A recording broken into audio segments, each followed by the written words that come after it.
सूचना केवल हमारे विचार हैं, वित्तीय सलाह नहीं। निर्णय लेने से पहले खुद शोध करें। किसी भी लाभ या हानि के लिए हम उत्तरदायी नहीं हैं।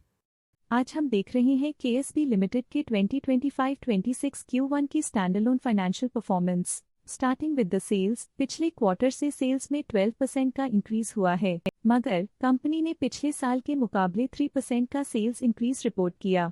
Expenses 9% quarter on quarter increase हो गए हैं, जो साल भर के 3.5% के राइज के साथ अलाइन करता है। क्वार्टरली एक्सपेंसेस के कंपैरिजन में सेल्स इंक्रीज होना दिखाता है कंपनी ने अच्छा परफॉर्म किया। हालांकि सालाना कंपनी को चैलेंजेस का सामना किया। ऑपरेटिंग प्रॉफिट, जो पिछले साल के कंपैरिजन में 1% अप हुआ है, quarter on quarter around 35% increase हुआ है। Operating profit margin OPM annual basis पे -0.5% से डिक्रीज हुआ है और पिछले क्वार्टर के कंपैरिजन में 2% से इंक्रीज हुआ है। एक्सेप्शनल आइटम्स को ऐड करके अदर इनकम पिछले क्वार्टर के कंपैरिजन में 48% बढ़ गई, बावजूद इसकी ईयरली ग्रोथ 30% हुई है। इंटरेस्ट एक्सपेंसेस पिछले क्वार्टर से -12.5% डाउन हुआ, लेकिन ईयर ओवर ईयर डिक्रीज -12.5% हुआ है। डिप्रिशिएशन कॉस्ट में 1% का क्लाइम देखने को मिला और ईयरली बेसिस पे 5% का इंक्रीज देखा गया। प्रॉफिट बिफोर टैक्स एनुअली 5% बढ़ा, लेकिन प्रीसीडिंग क्वार्टर से 45% बढ़ा है।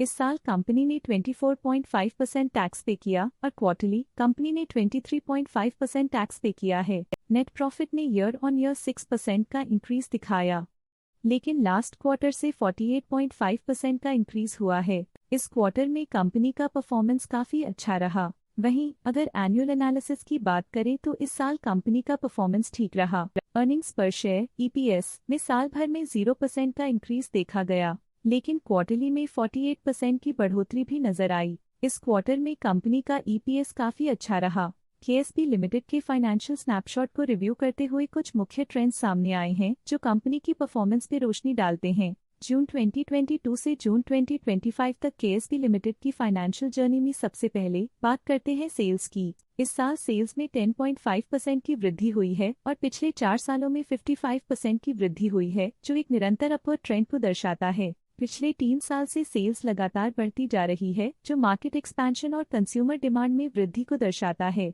अब बात करते हैं एक्सपेंसेस की। इस साल एक्सपेंसेस 10% बढ़े हैं और 4 सालों में 55.5% का इजाफा हुआ है। इस साल सेल्स और एक्सपेंसेस एक साथ बढ़ रहे हैं, जो बैलेंस्ड ऑपरेशनल अप्रोच को दर्शाता है। ऑपरेटिंग प्रॉफिट का सफर स्टेडिली ऊपर चढ़ रहा है, इस साल 13% की बढ़ोतरी के साथ और पिछले 4 सालों में 53% का नोटिसेबल राइज हुआ है। पिछले 3 साल से ऑपरेटिंग प्रॉफिट लगातार बढ़ रहा है, जो कॉस्ट मैनेजमेंट और ऑपरेशनल कुशलता को दर्शाता है। नेट प्रॉफिट का सफर ऊपर की ओर चल पड़ा है, इस साल 18% की चढ़ाई के साथ पिछले 4 सालों में 53% की शानदार वृद्धि हुई है। पिछले 3 साल से नेट प्रॉफिट लगातार बढ़ रहा है, जो फाइनेंशियल हेल्थ को मजबूती देते हुए इन्वेस्टर्स का ध्यान आकर्षित करता है। इस साल EPS में -5% की कमी के बावजूद लंबी अवधि में देखा जाए तो 23% की मजबूत वृद्धि हुई है। इस साल EPS में कमी आने के बावजूद पिछले सालों की ग्रोथ कंपनी की मजबूत ओवरऑल परफॉर्मेंस को अंडरलाइन करती है। चलिए अब बात करते हैं शेयर होल्डिंग पैटर्न की।